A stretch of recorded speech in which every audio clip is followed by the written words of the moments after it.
Pessoal, tudo bem? Olha só, o Lula surpreendeu o Brasil mais uma vez com declarações inacreditáveis e foi desmascarado ao vivo. É isso mesmo, meus amigos. Durante uma entrevista, Lula distorceu completamente os fatos, espalhando até mentira, vamos dizer, em cima de mentira para manipular a opinião pública. Mas será que os brasileiros continuarão caindo nesse teatro? Comenta aí o que você acha.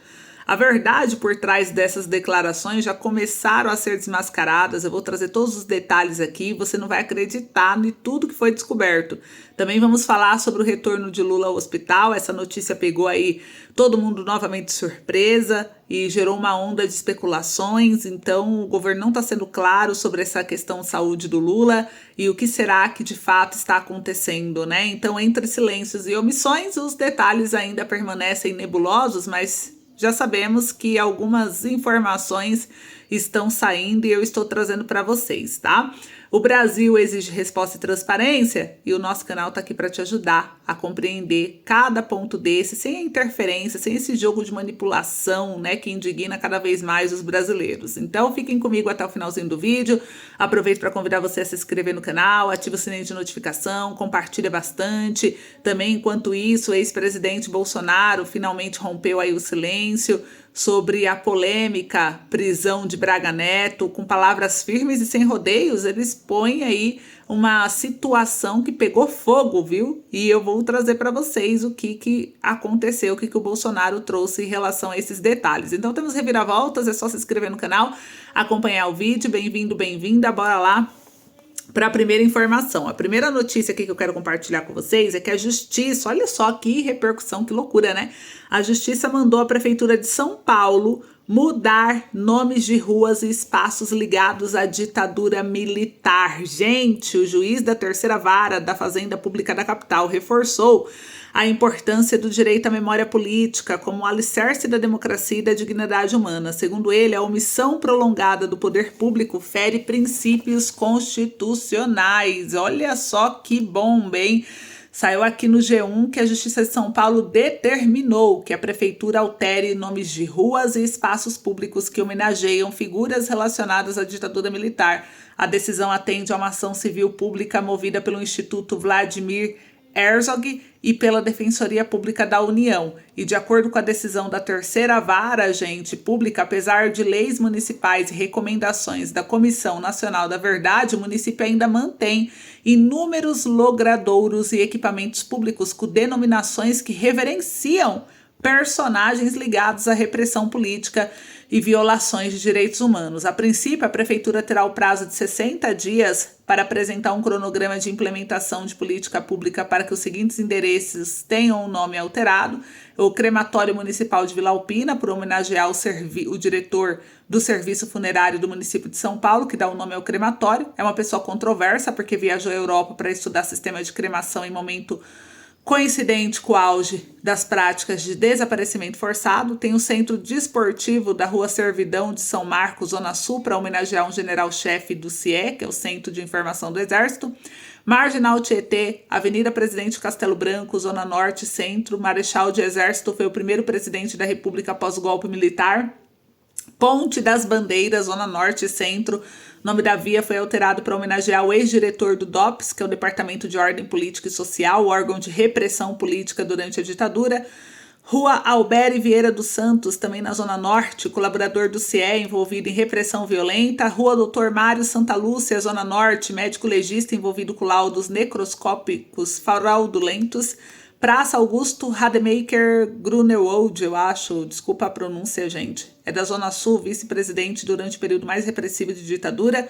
Rua Adélio Jardim de Mato, Zona Sul, militar e um dos principais articuladores do golpe de 1964. Avenida General Enil Pimentel da Silveira, Zona Sul, associada ao DOI, COD, Destacamento de Operações de Informações e Centro de Operação de Defesa Interna e as Práticas de Tortura. Rua Dr. Octávio Gonçalves Moreira Júnior, Zona Oeste, delegado envolvido em torturas e ocultação de cadáveres. Rua 31 de Março, Zona Sul, data que marca o golpe de 64. E os autores da ação destacam que a Lei Municipal número 15.717 de 2013 e o Decreto Municipal 57.146 de 2016, que institui o programa Ruas de Memória, já permitia a mudança dos nomes, mas ainda assim o poder público se omitiu na aplicação da norma. Apesar da ampla estrutura jurídica que dá legitimidade ao caso, o direito à memória política de fato apresenta pouca ressonância nas políticas públicas, apontou o juiz. Então, portanto, abre aspas, disse ele, ao se considerar que há mais de 10 anos o poder público municipal é omisso quanto ao início de renomeação desses espaços públicos em cumprimento ao direito à memória política que se associa ao regime democrático e à dignidade da pessoa humana, justifica-se tutela de urgência solicitada. E o juiz Manuel Fonseca Pires reforçou a importância do direito à memória política como alicerce de democracia. Agora eu quero saber de vocês o que vocês pensam em relação a isso, gente. Vão comentando aí para mim, porque a Justiça mandou a Prefeitura de São Paulo alterar o nome de diversas ruas, né, com o nome de militares, que diz que é algo voltado à ditadura. Vocês concordam, não concordam? Acham que isso faz sentido, não faz? Comentem aí. Enquanto isso, Bolsonaro quebrou o silêncio. Bolsonaro veio se posicionar, gente. Saiu aqui no Carta Capital o posicionamento dele. Bolsonaro rompe silêncio, olha só o título da matéria, e questiona a prisão de Braga Neto. O general foi preso no curso do inquérito que apura uma tentativa de golpe de Estado por obstrução de justiça. E aqui no jornal, o ex-presidente Jair Bolsonaro se manifestou na noite do sábado do dia 14 contra a prisão do general Braga Neto, que em seu governo foi ministro da Casa Civil e da Defesa. Abre aspas, como alguém hoje pode ser preso por obstruir investigações já concluídas? Fecha aspas. Registrou em suas redes sociais. Para Bolsonaro, o fato do inquérito já ter sido concluído impossibilitaria obstruções nas investigações por parte de Braga Neto. O pronunciamento do ex-presidente aconteceu horas depois da prisão do Braga Neto, que acontecia ainda pela manhã, no Rio de Janeiro, e o militar ficará sob custódia do Exército no comando da 1ª Divisão do Exército. E segundo a Polícia Federal, o militar atuou para atrapalhar as investigações do inquérito. Segundo as investigações, o ex-ministro tentou obter informações sobre delação de Mauro Cid e controlar o que seria dito pelo ex-ajudante de ordens de Bolsonaro à polícia. E segundo a decisão do Alexandre de Moraes, em um dos depoimentos, Cid afirmou que Braga Neto tentou conseguir dados sigilosos de sua delação com seu pai, o general Mauro César Lorena Cid, através de mensagens por WhatsApp. Para a polícia, isso seria o suficiente para atrapalhar as investigações, o que justificaria sua prisão preventiva. Então eu quero saber de vocês o que vocês acham sobre esse assunto. Enquanto isso, gente, a gente percebe aí o Brasil se afundando. Essas duas notícias que eu vou trazer aqui agora traz uma preocupação muito grande em relação a isso. Primeiro, que o Brasil vai ter o maior imposto do planeta, que é o IVA de 28%. E saiu aqui com a aprovação da primeira fase da reforma tributária no Senado, com todas as emendas e exceções, o IVA chegará a 28,6%, que fará o Brasil o país com o maior IVA do planeta. Em segundo lugar fica a Hungria, com 27%, Dinamarca, Noruega, Suécia, com 25%, Finlândia, Grécia, Islândia, com 24%, Irlanda, Polônia, Portugal, com 23%, Eslovênia com 22%, Itália também 22%, o restante, Bélgica, Espanha, Letônia, Lituânia, Países Baixos, tudo 21%, e aí vai. Então a gente vê aí, gente, olha a preocupação, né? 28% o imposto do IVA no Brasil.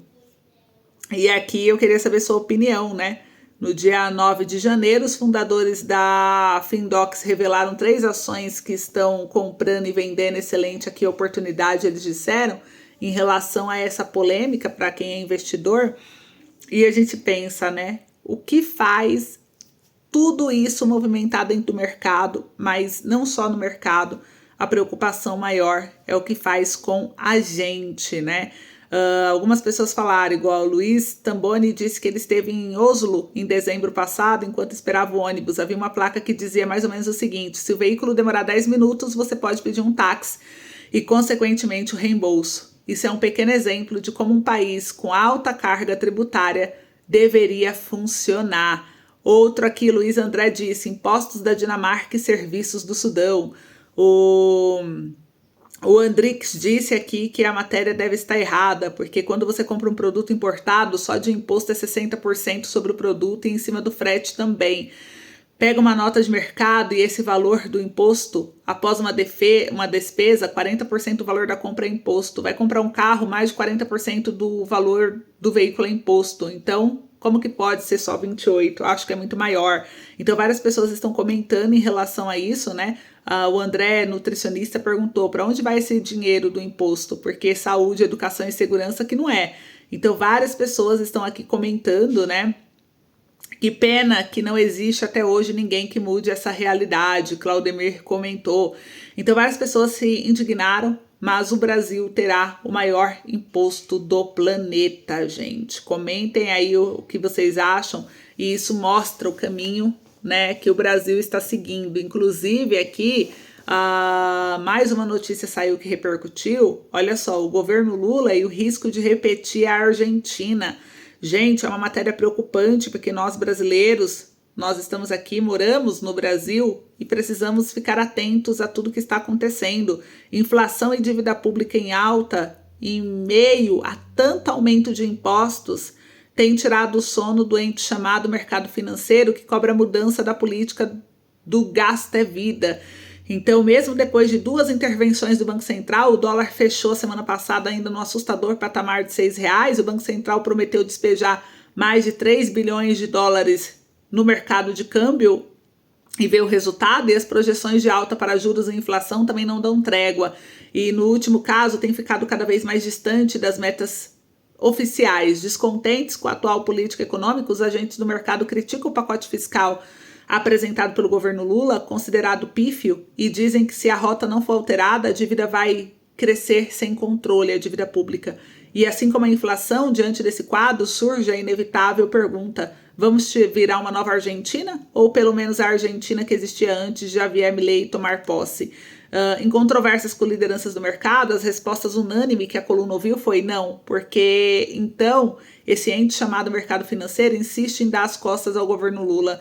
Vamos lembrar que pesquisa Quaest, divulgada no início do mês, mostrou que 90% dos participantes do mercado desaprova a atual administração. Um banqueiro explica que estamos em uma estrada em direção ao abismo inflacionário e o motorista acelera sem ver para onde está indo e sem se preocupar em mudar de estrada. O país não aguentará mais um governo Lula nessa estrada. O medo é que o governo mantenha sua política fiscal expansionista e não perceba que esse receituário não deu certo no passado e que as consequências, que é o abismo, podem custar mais caro ao país com o indesejado retorno do pesadelo inflacionário. E dá tempo de mudar a direção desse carro? Com certeza, né? Segundo aqui o colunista, é possível, mas também nesse ponto os sinais emitidos até agora pelo governo são desencorajadores, gente. Vendido por muito tempo pela equipe econômica como um arranjo estrutural de gastos, o pacote fiscal saiu mirrado e corre o risco de ser ainda mais desidratado no Congresso. Em outra frente, o presidente Lula, sempre que testado, tem tomado divisões que fortalecem a ala política do seu governo, mais interessada nos dividendos eleitorais de curto prazo, em detrimento do ministro Fernando Haddad. Enquanto isso, o chamado anarcocapitalista Milei passou a ser citado de forma elogiosa por economistas e organismos econômicos que, até antes de sua posse há um ano, previu o pior dos mundos. Por meio de uma drástica política de corte de gastos e arroxo, ele conseguiu derrubar a inflação mensal de 25% em dezembro de 2023 para 2,7% em outubro passado. Se a projeção é de queda de 3,5% do PIB desse ano, o FMI já fala em uma alta de 5% no próximo ano. Pressionado pelas circunstâncias políticas, Milei teve que abandonar por hora 2 das suas principais promessas eleitorais, que é adotar o dólar como moeda nacional e fechar o Banco Central argentino. Então, gente, em contrapartida, as pesquisas recentes mostram que 50% da população do país até agora em situação de pobreza, é o lado indesejado de um processo de ajuste radical que colocou em segundo plano as questões sociais. Ninguém quer isso para o Brasil, mas o governo Lula não parece levar a sério os avisos de desvio que têm aparecido nessa estrada. Então, é um comentário bem interessante que a gente deve entender, e olha só o tom que o Lula usou, né? Que caiu em contradição, que foi desmascarado aqui em todas as manchetes. O jornal Poder 360 trouxe a matéria dizendo que o Globo usa tom crítico e questiona Lula sobre Lava Jato e juros. E olha só, o presidente foi entrevistado pelo programa Fantástico, que rebateu o petista quando ele disse que não teve direito a defesa antes de ser preso e também quando quis se eximir da responsabilidade sobre a taxa de juros. Gente, ele foi desmascarado. O Lula, 79 anos, deu entrevista nesse domingo, dia 15 de dezembro, para o programa Fantástico. Foi a 8ª vez que o petista falou com exclusividade para veículos ou programas do Grupo Globo, né, esse ano, e o objetivo era que ele explicasse sobre como se sentiria depois dos procedimentos cirúrgicos a que foi submetido no Hospital Sírio-Libanês na semana passada. E o tom da conversa com a repórter Sônia Bride foi ameno. Mas a edição do material resultou num tom crítico na reportagem que durou 19 minutos e 49 segundos. A edição da entrevista apresentada no Fantástico teve questionamento direto a Lula sobre 2 afirmações recorrentes do presidente. O primeiro da Lava Jato e a prisão. Lula afirmou que gostaria que os acusados de golpe do Estado em 2022, numa citação direta à recente prisão do general Braga Neto, tivesse amplo direito de defesa, algo que ele disse que não teve quando foi preso por ter sido acusado e condenado por crimes que foram apontados pela Operação Lava Jato. E na edição da entrevista colocada no ar pelo Fantástico, a repórter Sônia faz um histórico do que se passou, deixando claro que a afirmação do presidente estava imprecisa ou até errada. Abre aspas, presidente, se o senhor me permite, quando o senhor foi preso e condenado, o senhor passou por várias instâncias da justiça. O senhor considera que nesse processo todo da justiça, todas as instâncias, o senhor não teve um direito de defesa? Fecha aspas. Lula repete que não teve direito à defesa. Aí a edição do Fantástico explica, interrompendo a entrevista. Quando o presidente Lula foi preso em 2018, no caso da cobertura do Guarujá, contou com a participação de defesa dele em todas as etapas do julgamento. Na época, o entendimento do STF era de que condenados em segunda instância poderiam ser presos. Esse entendimento mudou em 2019. Já sobre a taxa Selic, juros, o presidente disse na entrevista, ao repetir que sabe como conduzir a economia, que sabe e que segue um modelo de austeridade fiscal, que a única coisa errada hoje seria os juros altos. Lula disse que a inflação está controlada. Abre aspas, nessa semana, na realidade semana passada, o Comitê de Política Monetária do Banco Central decidiu aumentar os juros básicos da economia em 1 ponto percentual por unanimidade, com votos de todos os integrantes, incluindo os indicados por Lula, como futuro presidente do Banco Central, Gabriel Galípolo. O Banco Central explicou que a decisão foi necessária porque a inflação está fora da meta, com sinais de elevação espalhados pela economia. A taxa de juros é a ferramenta que o Banco Central dispõe para manter a inflação sob controle, fecha aspas. Apesar de tudo ter sido conduzido de maneira educada e cordial durante a fase de perguntas e respostas, o resultado final da entrevista, quando se trata da Lava Jato e juros, foi negativo para Lula. Trata-se de uma inflexão na forma de tratamento do presidente pela emissora, pois, em geral, em outras entrevistas, as falas do presidente não foram questionadas, como ontem no Fantástico. E como comparação, em 25 de agosto de 2022, numa entrevista ao Jornal Nacional TV Globo, o apresentador William Bonner chegou a dizer o seguinte, antes de fazer uma pergunta a Lula sobre Lava Jato: o Supremo Tribunal Federal deu razão, considerou, então, juiz Sérgio Moro parcial, anulou a condenação do caso do Triplex e anulou também outras ações por ter considerado a vara de Curitiba incompetente. Portanto, o senhor não deve nada à justiça, fecha aspas. E do ponto de vista técnico e jurídico, a declaração do apresentador da Globo estava incorreta. O processo de Lula na justiça não estava ainda todos arquivados naquele momento, ou seja, o petista ainda devia explicações, pois havia as ações sendo retomadas. Agora, a Globo foi mais cuidadosa e mais dura com Lula ao não deixar o presidente falar que não teve direito de defesa. Então, a gente vê aí que ele foi desmascarado, tanto que ele trouxe aqui, né, alguns pontos, até o da Lava Jato mesmo. Na Globo ele disse que os juros são culpa do mercado e não da má gestão dele, e a Lava Jato foi uma farsa. E aqui, gente, olha só, né, então a gente viu aí ele sendo desmascarado, que até a Globo parece estar mudando um pouco o tom. Será que estão prevendo alguma mudança? Algo que a grande mídia não está nos contando? E olha só, o Lula entrega detalhes do acidente que o fez parar no hospital. Fez um estrago, disse ele. O Lula entregou detalhes desse acidente que sofreu no banheiro de sua casa enquanto cortava as unhas. Ele recebeu alta no domingo, agora dia 15, e o presidente Lula recebeu essa alta após fazer a cirurgia de emergência, devido a uma hemorragia intracraniana e a outro procedimento cirúrgico que ele fez no dia 12 para prevenir complicações. E tudo isso foi resultado desse acidente que ele sofreu em outubro, quando caiu no banheiro e bateu a cabeça na hidromassagem. Assim que Lula deixou o hospital, ele fez uma coletiva de imprensa para atualizar os jornalistas sobre seu quadro de saúde, e dentre os relatos ele contou aí, dizendo que foi um estrago total, né? Então a gente vai acompanhar, agora ele vai passar no dia 19, ele passará por uma nova tomografia e do ponto de vista médico poderá retornar a reuniões. Então vamos acompanhar e ver o que mais, né, vai acontecer. Então é isso que eu quis trazer para vocês. Eu espero que vocês tenham gostado do vídeo. Comentem aí sua opinião. Um beijo, até logo.